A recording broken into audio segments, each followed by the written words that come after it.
E coli कोशिका में number तो बढ़ गया। अब हमारा या तो ये तरीका होगा कि मैं उस डीएनए मॉलिक्यूल को पृथक कर लूं, या उससे डीएनए से हमें पता है डीएनए से क्या बनेगा, आरएनए, आरएनए से क्या बनेगा, प्रोटीन।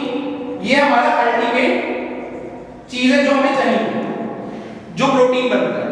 तो या तो हम डीएनए को पृथक कर लें, जैसे हमें जीन चाहिए होता है, जैसे इंसुलिन, अभी हम आगे देखेंगे कि बायोटेक की जो एप्लीकेशन होती है, जो इंसुलिन बनाया हुआ ऐसे ही तो बनाया कि हमने क्या करा, उस जीन को कट करके हमने लगा दिया और वहां से हमारा अब इंसुलिन बन रहा है। या फिर हम सीधे क्या करें, प्रोटीन ही ले लें, हम बात ही और चीज ना करें, हमें डीएनए से मतलब ही नहीं, हम ये देखें कि फाइनल प्रोडक्ट क्या मिल रहा है। तो जो प्रोटीन है वो हमने ले लिया, जितनी भी इकोलाइन में बढ़ रहा है, और वो हमने निकाल लिया। फॉर एग्जांपल इंसुलिन के केस कि हमने सीधे प्रोटीन जो था, एंजाइम था, वो निकाल लिया। ऐसे बहुत सारे एंजाइम थे जो इसी के माध्यम से बन रहे हैं आज के टाइम पे। अब हो कैसे रहा है, जो भी डीएनए खंड, अगर हमें डीएनए चाहिए तो डीएनए खंडों को हमें पहचान करनी पड़ेगी, तो वो हम किसकी मदद से कर रहे हैं, जेल इलेक्ट्रोफोरेसिस। अभी हम देखेंगे इसको। या फिर अगर आपको इससे तो हम क्या कर रहे हैं, अलग कर रहे हैं, पृथक कर रहे हैं डीएनए के मॉलिक्यूल्स को। अगर हमें डीएनए खंडों की पहचान करनी है तो हम कैसे करेंगे, सदन ब्लॉटिंग। आरएनए की पहचान कर रहे हैं, सदन ब्लॉटिंग। और प्रोटीन की अगर हमें पहचान करनी है तो वेस्टर्न ब्लॉटिंग। आपके सिलेबस में इतना ही है कि आपको तीनों नाम पता होना चाहिए कि सदन ब्लॉटिंग किस चीज के लिए कर रहे हैं, नदन ब्लॉटिंग में हम आरएनए की कर रहे हैं, और वेस्टर्न ब्लॉटिंग में हम प्रोटीन की कर रहे हैं पहचान, कि प्रोटीन मॉलिक्यूल है या डीएनए मॉलिक्यूल है, आरएनए। मैंने आपको एक चीज और बताई थी, पीसीआर। अब फॉर एग्जांपल आपने अपना जो भी हमें जीन बनाना था हमने वो निकाल लिया, अब उसका हमें नंबर डालना है। तो नंबर डालने के लिए हम क्या करेंगे, पीसीआर करेंगे, उसको हम बायोरिएक्टर्स में डाल देंगे। ये लास्ट स्टेप होता है, जो बायोरिएक्टर्स में डालने से क्या होगा, खूब लार्ज अमाउंट में उसका हम प्रोडक्शन कर सकते हैं। ये इस लिए काम कर रहे हैं, हमारे लार्ज अमाउंट में, बहुत ज्यादा अमाउंट में उस प्रोटीन के प्रोडक्शन के लिए हम इसको यूज कर सकते हैं। अब इसके डायग्राम रिप्रेजेंटेशन देखते हैं कि एग्जाम में अगर डायग्राम बनाना है तो कैसे बनाना है। यहां पर आपने लिया एक्सेड डीएनए। फॉर एग्जांपल मुझे किसी के हेयर का कलर पसंद आ रहा है एंड आई वांट कि मेरे भी ऐसे ही हेयर हो जेनेटिकली, तो मैं क्या करूंगा, सिंपल सा उसका वो डीएनए देखूंगा जो उस हेयर के कैरेक्टर को कंट्रोल करता है।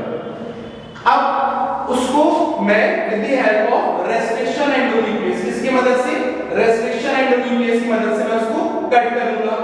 और प्लाज्मिड जो वेक्टर है उसको भी कट करूंगा। प्लाज्मिड वेक्टर कहां पे कट करेगा, कुछ रेस्ट्रिक्शन साइट्स होती हैं, BAMH1 है, कोई साइट्स है जो उस साइट पे जाकर वो रेस्ट्रिक्शन एंडोन्यूक्लियस और आप ये कह सकते हो प्रतिबंधन एंजाइम क्या करेगा, कट करेगा। जैसे ही वो वहां पर कट करेगा, यहां से हमारे पास ऐसे ऐसे करके पृथक करके मॉलिक्यूल्स निकल जाएंगे, एक ऐसा मॉलिक्यूल निकल जाएगा, एक ऐसा मॉलिक्यूल निकल जाएगा। उसके बाद हम क्या डाल देंगे, लाइगेज एंजाइम डाल देंगे। कौन सा एंजाइम डाल देंगे, लाइगेज एंजाइम। लाइगेज एंजाइम का काम क्या होगा, जो इसने कट करा है उन दोनों को जोड़ देगा, इन दोनों को जोड़ देगा।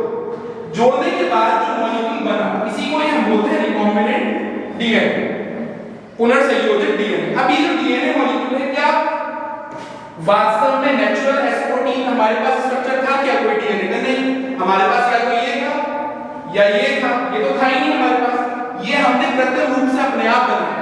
इसी को ही हम बोल रहे हैं जीन अभियांत्रिकी और जेनेटिक इंजीनियरिंग की अपनी मर्जी से हम, जैसे इंजीनियर क्या करते हैं, अपनी मर्जी से कुछ भी बनाते हैं, तो ऐसे ही हम यहाँ पर हमने अपनी मर्जी से कृत्रिम डीएनए बनाया, रिकॉम्बिनेंट डीएनए बनाया, कि दो चीजों को मिक्स करके एक नई चीज बनाई, इसलिए इसका नाम क्या हो गया, रिकॉम्बिनेंट डीएनए मॉलिक्यूल, और आप बोल सकते हो पुनर्संयोजित डीएनए। अब इसका क्या करेंगे हम, पुनर्संयोजित डीएनए जो हमारा बन गया है, इसको हमें कोई पोषक कोशिका चाहिए जहां पर इसको पूरा वातावरण मिले, जिससे ये मल्टीप्लाई कर सके, अपना एम्प्लीफिकेशन कर सके, अपना नंबर बढ़ा सके। तो उसके लिए हम क्या करेंगे, इसको इकोलाई बैक्टीरिया में डाल देंगे। इकोलाई बैक्टीरिया क्या है, ये आपको पता ही है, 20 मिनट्स में ये अपनी साइकिल कंप्लीट करके अपना नंबर जस्ट डबल कर देगा। तो ये बहुत ही जल्दी क्या करेगा, रिप्रोड्यूस करेगा, मल्टीप्लाई करेगा। उससे क्या होगा, खूब सारे नंबर इनके बढ़ जाएंगे। जब नंबर खूब सारे बढ़ जाएंगे तो उससे क्या चीज होगी, उससे ये होगा कि हमारा जो मेन जिसकी हमें आवश्यकता है, जो हमारा ये रिकॉम्बिनेंट डीएनए है, ये भी मल्टीप्लाई होगा। जो रिकॉम्बिनेंट डीएनए है हमारा, ये भी मल्टीप्लाई होगा। अब जब हमें इसकी जरूरत होगी, जिस चीज के लिए, या तो हम डीएनए की मदद से डीएनए निकाल लेंगे अगर हमें डीएनए चाहिए, अगर हमें आरएनए की स्टेज पे चाहिए तो हम आरएनए निकाल लेंगे, और मोस्ट लाइकली हमें चाहिए होता है प्रोटीन। क्या चाहिए होता है हमें? प्रोटीन। तो हम प्रोटीन और या फिर आप कह सकते हो कि एंजाइम, हमें ये दो चीजें तो चाहिए, प्रोटीन या फिर एंजाइम।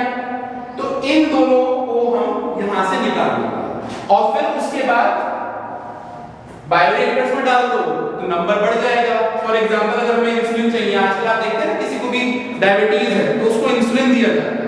अब इंसुलिन कैसे दिया जा रहा है? पहले तो वो पिग्स वगैरह के उनको स्लॉटर करके उनके पैंक्रियास से निकालते थे। अब ये करने से क्या हो रहा है? बहुत सारे एलर्जिक रिएक्शंस हो रहे हैं। लेकिन जैसे ही रिकॉम्बिनेंट डीएनए टेक्नोलॉजी आई, जेनेटिक इंजीनियरिंग आई, तो हमने क्या करा, डीएनए मॉलिक्यूल को इन विट्रो बनाया। जो डीएनए का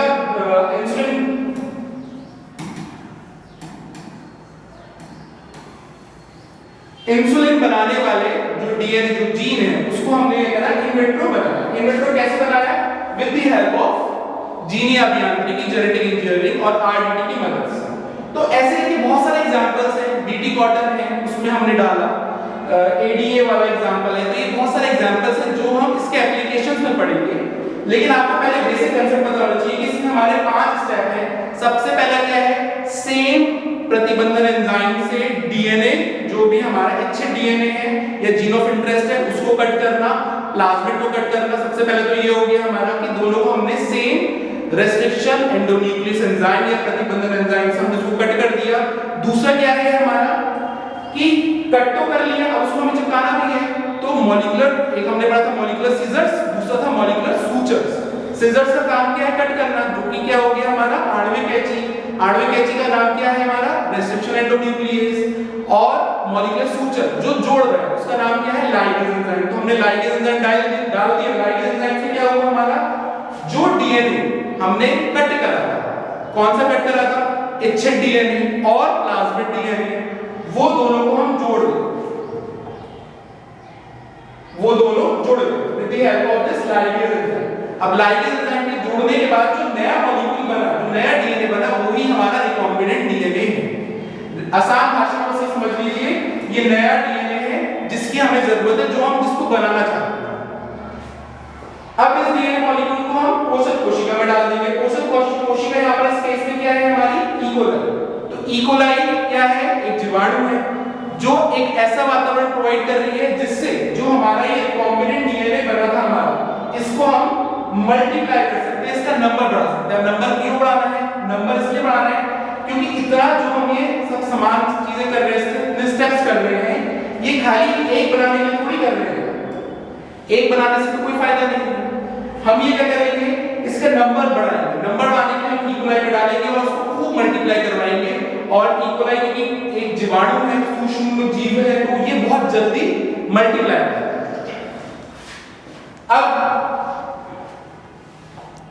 सर सेकंड मीटिंग ले लीजिएगा, सेकंड मीटिंग में ले लीजिएगा इसे, है ना, इसे रोक देते।